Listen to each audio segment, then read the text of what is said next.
Brother, ఇక్కడ దాదు అనే ఒక పర్సన్ ఉండే, ఎక్కడ వాళ్ళ హౌస్ తెలుసా మీకు? తెలుసు అంకుల్. ఎక్కడమ్మా? అక్కడ వెళ్ళాలి అంకుల్. ఎందుకు బ్రో? చిన్న వర్క్ ఉంది బ్రో. అక్కడే ఇల్లు. ఎక్కడ బ్రో? అక్కడ. Thank you bro.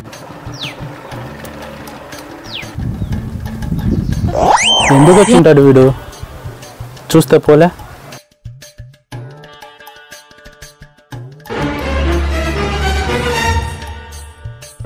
అన్నా, ఇక్కడ దాది ఎవరన్నా? మీరెవరు బ్రో? నేను ఫైనాన్స్ రికవరీ ఏజెంట్ బ్రో. దాదు కావాల్సిండే. ఏం బ్రో? దాదు కోసము ఫైనల్ సైడ్ వచ్చినాడు. ఈరోజు మనకు కూడా టైం పాస్, పోయి చూసేద్దాం. ఇక్కడే బ్రో ఇల్లు ఇది. బ్రో కొంచెం పిలుస్తారా దాదుని? కొంచెం మాట్లాడాలి. జస్ట్ ఇప్పుడే బ్రో బయటకు వెళ్ళాడు. ఏంది బాబు ఎప్పుడు చూసినా మీద ఏంది ఇది ప్రాబ్లమ్? ఏం లేదన్నా, ఈఎంఐ పెండింగ్ ఉంది.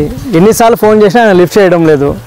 అవును, ఈ మధ్య జాబ్ పోయింది, కొత్త జాబ్ కోసం ట్రై చేస్తున్నాడు. అవన్నీ మాకెందుకన్నా, జాబ్ ఉంటుందో పోతుందో. ఏదో పెద్ద స్టోరీ మాత్రమే ఉంది అన్నా. వాడు మావాడన్నా, అలా ఏం చేయడు. ఇలాంటివి ఏం మనకు తెలియదన్నా, మంచోడన్నా వాడు.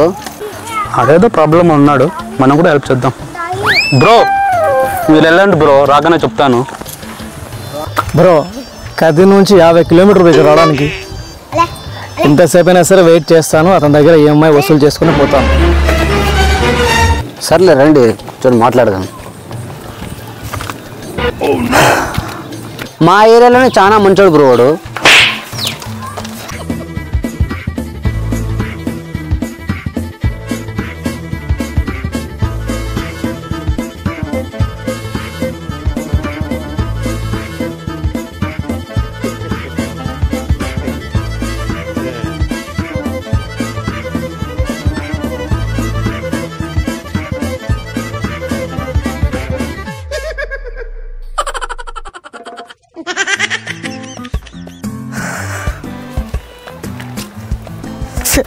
అవ్వండి.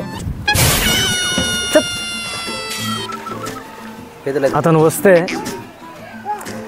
నాకు ఫోన్ చేసి కదిరికి వచ్చి కలవమని చెప్పు. సరే సార్. ఇది లాస్ట్ వార్నింగ్. దాదంకల్ దాదంకల్.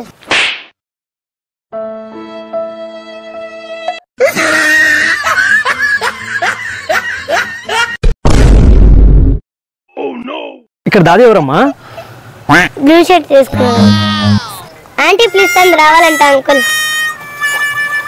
కొంప ముంచిందిరా ఈ పిల్ల, ఎంత పని చేసిందిరా. బాబు ఒక నిమిషం, నేను చెప్పేది వింటావా? అయ్యో దొరికినట్టున్నాడే, యూట్యూబ్లో ఈఎంఐ రూల్స్ కనుక్కుందాం. ప్లీజ్ అరవద్దండి సార్, దగ్గరలో పెళ్ళి ఉంది సార్, ప్లీజ్ అరవద్దండి సార్, పరుగు పోతుంది సార్ వీధిలో సార్. Sir sir please. వడ్డీ ఎట్లా వేస్తారు కదయ్యా, నిదానం కడతారు పో. బ్రో అసలు నీకు ఈఎంఐ రూల్స్ తెలుసునా బ్రో? అవునవును, ఏంటో తెలుసా, చాలా సతాయిస్తాను. నీ పైన కంప్లీట్ ఇస్తాం మేము. ఫస్ట్ ఈఎంఐ టైంకి కట్టాలి. ఒక్క నెల మిస్ అయినా వడ్డీ వేస్తారు. మీ వాడు రెండోసారి కూడా మిస్ చేశాడు. కాల్ చేశాను, లిఫ్ట్ చేయలేదు. మళ్ళీ కాల్ చేశాను, పలానా డేట్కి రామని చెప్పాడు, వచ్చాను, అక్కడ అతను లేడు. తర్వాత నోటీస్ పంపించాను. దానికి 60 రోజులు టైం ఉంటుంది. 60 రోజుల్లో మీ వాడు ₹1 కూడా ఈఎంఐ కట్టలేదు. తను తీసుకున్న ఏ వస్తువు అయినా ఎవరైనా ఆ వస్తువులు తీసుకెళ్ళే హక్కు మా ఏజెంట్స్కి ఉంటుంది. అయితే నువ్వు ఒక నిమిషం, అతను కట్టే ఈఎంఐ ఒక తంతు నువ్వు కట్టు, తర్వాత మాట్లాడు. ఇదేదో నా మేడ మీద పడేటట్టుంది. రే ఉండరా, వస్తానా రే, ఉండు. మధ్యవర్తిగా ఎవరైనా చెప్పాలనుకుంటే ఒక ఈఎంఐ కట్టి చెప్పండి, లేదా ఉండండి. ఈ డిస్కషన్స్ అన్నీ అనవసరం. నువ్వు వెళ్ళి బైక్ తీసుకురాపో, నేను ఆఫీస్కి తీసుకొస్తా, ఆఫీస్కి వచ్చి మాట్లాడుకో. సార్ తీసుకురా సార్ ప్లీజ్ కొద్దిగా టైం ఇవ్వండి సార్. కాల్ ముక్కుంటా సార్, బైక్ కుదుగు పెట్టేశాను సార్, ప్లీజ్ కొద్దిగా టైం ఇవ్వండి సార్, నేను కట్టేస్తాను sir. Please sir, please sir, please sir, please sir.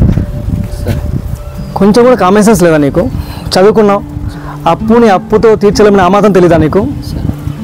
EMI అనేది మళ్ళాంటి మధ్యతరగతి వాళ్ళకి చాలా ఉపయోగపడేది. కానీ నీలాంటి కొందరు దాన్ని మిస్యూజ్ చేస్తున్నారు వాళ్ళ గొప్పల కోసం. ఫ్రెండ్ ఐఫోన్ కొంటే మనం కూడా ఐఫోన్ కొనేయాలి ఈఎంఐలో. పక్కన ఫ్రెండ్ బుల్లెట్ బైక్ కొంటే మనం కూడా కొనేయాలి ఈఎంఐలో. ఆఫీస్లో కొలి కారు కొంటే మనం కూడా కొనేయాలి ఈఎంఐలో. బంధువులు ఎవడో ఇల్లు కొంటే మనం కూడా కొనేయాలి బ్యాంకులో లోన్ తీసుకొని. రిచ్గా బతకాలనుకోవడం తప్పు కాదు, ఎదుటి వ్యక్తిలా బతకాలనుకోవడం తప్పు. మన దగ్గర 9 రూపాయలు ఉంటే 1 రూపాయి అప్పు చేసి కొనడం తప్పు కాదు. మన దగ్గర 1 రూపాయి పెట్టుకొని 9 రూపాయలు అప్పు చేసుకోవడం చాలా తప్పు. దాని అంత తెలివి తక్కువ పని ఇంకొకటి ఉండదు.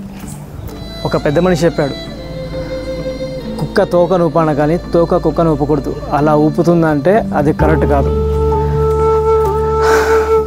అవసరం కోసం అప్పు చేయొచ్చు, కానీ అవసరాల కోసం నువ్వు అప్పు చేస్తున్నావంటే నువ్వు రాంగ్ రూట్లో ఉన్నావు. ఈ 1 నెల నేను మేనేజ్ చేస్తాను, నెక్స్ట్ మంత్ మిస్ చేయకుండా ఖచ్చితంగా కట్టేసి. బ్రో పెట్రోల్ లెక్క తీసుకో బ్రో, కానీ 100 తీసుకో బ్రో. ఇందాకే చెప్పాను గొప్పలకి పోకు అనేసి. గొప్పలకు పోతే ఎవరికైనా తిప్పలు తప్పవు.